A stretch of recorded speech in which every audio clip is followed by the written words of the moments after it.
Hi friends, பாருங்கள் மழை பெய்யுது. இந்த கிளைமேட்டுக்கு சூடாக ஏதாவது சாப்பிட்டா டேஸ்ட்டாக இருக்கும்.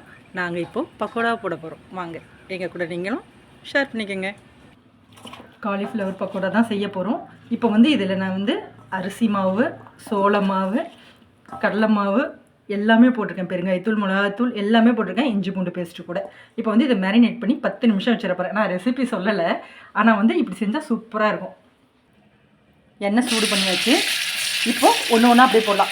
இந்த அளவுக்கு மாவு, அதாவது 2 ஸ்பூன் அளவுக்கு அப்படி கணக்கு பண்ணி போட்டிங்கன்னா இது போல் பிரிஞ்சு வரும், ஒன்றோடு ஒன்று ஒட்டாது.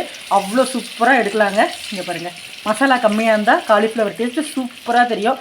நிறைய மாவு போட்டு கொச்சன்னு பஜ்ஜி மாதிரி எடுக்காமல் இது போல் போட்டு எடுக்கலாம். செம்ம டேஸ்ட்டாக இருக்கும். லெமன் கொஞ்சம் பிழிஞ்சு விட்டு மேரினேட் பண்ணால் அல்டிமேட்டாக இருக்குங்க. இப்போ வெந்ததுக்கப்புறம் எடுக்கலாம்.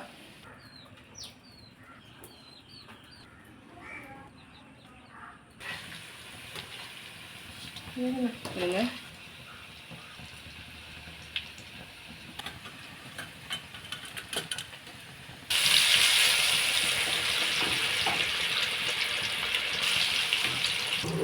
இது போல் மாவுலாம் கம்மியாக போட்டு செய்கிறப்போ இங்கே பாருங்கள் அவ்வளோ சூப்பராக இருக்குங்க. பொசுன்னு அப்படியே மாவு நிறைய கொச்சன்னு இல்லாமல் இது டேஸ்ட் அல்ட்டியாக இருக்கும். பிடிச்சிருந்தா லைக் பண்ணி சப்ஸ்கிரைப் பண்ணுங்கள். பாய்.